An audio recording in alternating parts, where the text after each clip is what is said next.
राम राम जी। देखो जी, आपने ये दिया दिखावांगे, कितना दिया सुंदर दिया है।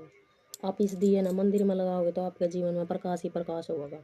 आप इस दिए में ये रुई लगा लो, तेल का लगा लो, घी का लगा लो, आपके जीवन में आपको लाभ ही लाभ मिलेगा। आप इसके अंदर या लगा लो या अपना धन ही धन देगा। इसमें या लगा के ना आप इसके अंदर चावल डालोगे। ये जो साबुत चावल है, साबुत चावल डालोगे आप इसके अंदर। चावल डाल दिए तो आपके संकट दूर हो जाओगे चावल से। और आप इसने दिए न जला के न तो आप इसमें एक काली मिर्च डालोगे। काली मिर्च या आपकी दुख दरिद्रता दूर करेगी, ठीक है ना।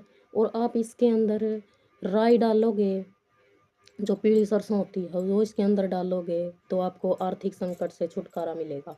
और आप इसके अंदर एक चीज़ और डालोगे तो वो आपने किसी ने भी नहीं पता होगा, आपने आज बताऊंगी। और आपके जीवन में बहुत ही लाभ मिलेगा।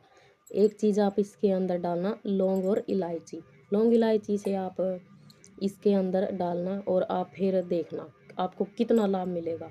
जो बेबे गरीब हैं, जो आदमी गरीब हैं, अपने परिवार को चलाने के लिए जो पैसा नहीं है आपके पास, तो आप इसके अंदर लौंग इलायची डाल के देखना दिए में आपको कितना लाभ मिलेगा। और मेरी बात पर यकीन करना दोस्तों, बस आपको यही बताना चाहती थी।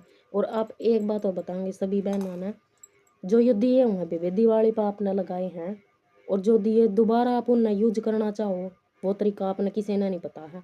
आप एक काम करियो, जब संक्रांत आओगी ना, संक्रांत ने जब अग्नि जलाओगे ना अपने अपने बाहर, तो उस अग्नि में दबा दियो इन्हें। जब गोसे लगाओगे उनके अंदर ऐसे लगा दियो, और जमीन के अंदर अग्नि लगेगी ना यहाँ पे, तो ये ऐसे ही कोरे दिए हो जाओगे, आप इन्हें दोबारा यूज कर सको हो।